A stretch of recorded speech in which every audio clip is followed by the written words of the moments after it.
Everyone, आज के video में हम स्टडी करेंगे फिगर्स ऑफ स्पीच को। तो सबसे पहला हमारा जो फिगर ऑफ स्पीच है वो है सिनेक्डकी। सिनेक्डकी क्या होता है? Synecdoche is a figures of speech which allows a part to stand for a wall or for a wall to stand for a part. It means synecdoche एक ऐसा figures of speech है जो एक स्मॉलर पार्ट से किसी बड़ी चीज को सिग्निफाइज करता है और दूसरी ही तरफ अ लार्जर वॉल सिग्निफाइज किसी छोटे से कलेक्शन को सिग्निफाइज करता है। एग्जाम्पल से हम इसको क्लियर कर लेते हैं। A girl who is admitted in the hospital is in good hands. देखिए यहाँ पर लिखा तो hands है, लेकिन ये जो वर्ड hands है ये एक स्मॉलर पार्ट है जो एक लार्जर को सिग्निफाइज करता है। यहाँ पे hands का मतलब है पीपल से।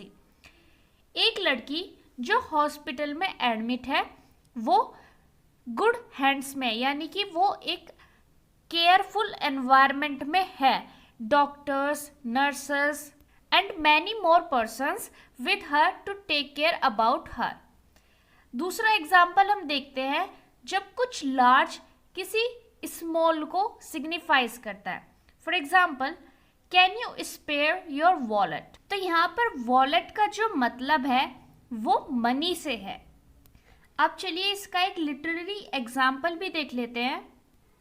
तो मैंने लिया है टी.एस. इलियट का creation the love song of J. Alfred Prufrock. तो इसमें देखिए कुछ लाइंस इस तरह से हैं। There will be time to prepare a face to meet the faces that you meet. There will be time to murder and create and time for all the works and days of hands. जितना part underline है वहाँ पे सिनेक्डकी का use हुआ है।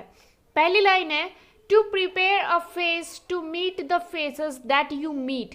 यहाँ पे हमारी बॉडी के एक पार्ट फेस के बारे में मेंशन किया गया है, लेकिन यहाँ पे एक्चुअल मतलब फेस का एक पर्सन से है और उसके बाद जो फेसेस है उसका मतलब पीपल से है। अब बात करते हैं हमारे नेक्स्ट फिगर्स ऑफ स्पीच की, जो है anaphora. Anaphora is a rhetorical device in which a word or expression is repeated at the beginning of a number of sentence, clauses or phrases. इसका मतलब ये है कि एनाफोरा एक ऐसी लिटरेरी डिवाइस है जिसमें कोई एक्सप्रेशन या कोई वर्ड बार बार रिपीट होता है। क्यों? उस चीज़ को ज़्यादा एम्फेसाइज करने के लिए। एग्जाम्पल से इसको क्लियर कर लेते हैं। Every single day you let me down. Every single day you make me mad. Every single day you do such silly things. तो इसमें देखिए एवरी सिंगल डे बार बार रिपीट हुआ है हर लाइन में। लेट मी डाउन यहाँ तक एक लाइन है, मेक मी मैड यहाँ तक एक लाइन है, उसके बाद एक अलग लाइन है। तो यहाँ पे 3 लाइन्स है और तीनों लाइन्स की जो बिगनिंग हुई है वो सेम एक्सप्रेशन से हुई है, एवरी सिंगल डे। तो इस तरह का जब हम रिपीटेशन देखते हैं तब उसको एनाफोरा कहा जाता है। ऐसा इसलिए ताकि हम किसी चीज़ को ज़्यादा एम्फेसाइज कर सके। इसका लिटरेरी एग्जाम्पल हम देखते हैं चार्ल्स डिकन्स के novel a tale of two cities से। It was the best of times, it was the worst of times, it was the age of wisdom. It was the age of foolishness, it was the epoch of belief, it was the epoch of incredulity, it was the season of light, it was the season of darkness, it was the spring of hope, it was the winter of despair. तो यहाँ पे आपने देखा it was the, ये हर बार repeat हुआ है, हर clause में ये रिपीट हुआ है। तो यहाँ पे एनाफोरा फिगर्स ऑफ स्पीच का यूज है।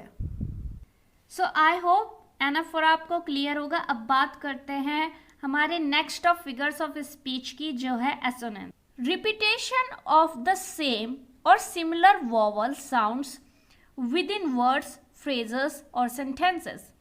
असोनेंस तब होता है जब कोई वॉवल साउंड या सिमिलर वॉवल साउंड बार बार रिपीट हो हर वर्ड में। जैसे हेयर द मेलो वेडिंग बेल्स, तो यहाँ पर देखिए ई ए, यहाँ पर वॉवल साउंड रिपीट हो रहा है, उसी के बाद जस्ट नेक्स्ट वर्ड में वॉवल साउंड है, यहाँ पर भी वॉवल साउंड है, वेडिंग में भी वॉवल साउंड है और बेल्स में भी वॉवल साउंड है।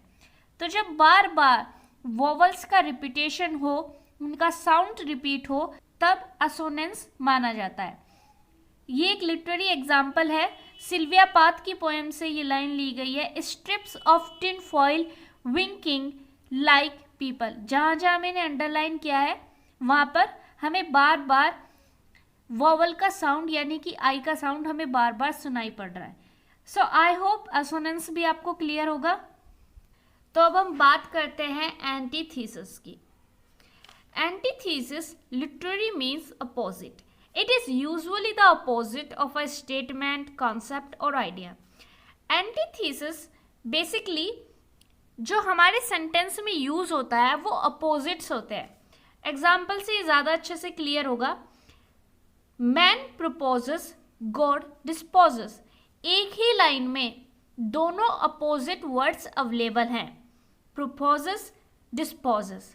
तो यहाँ पे एंटीथीसिस है। Speech is silver but silence is gold.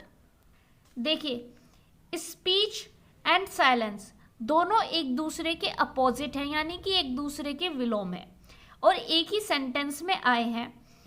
तो यहाँ पे एंटीथीसिस है और इसी के साथ सिर्फ एक नहीं, इसमें दो अपोजिट है, सिल्वर और गोल्ड भी है।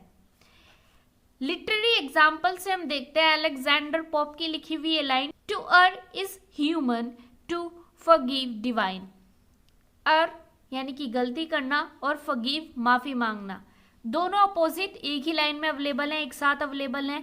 ह्यूमन और डिवाइन दोनों एक साथ अवेलेबल हैं। तो जब इस तरह से हमें अपोजिट वर्ड्स का हमें कॉम्बिनेशन देखने को मिलता है तो वहाँ पे एंटीथीसिस का यूज़ होता है। सो आई होप आपको ये सभी फिगर्स ऑफ स्पीच समझ में आए होंगे। If you like this video please do not forget to subscribe the channel.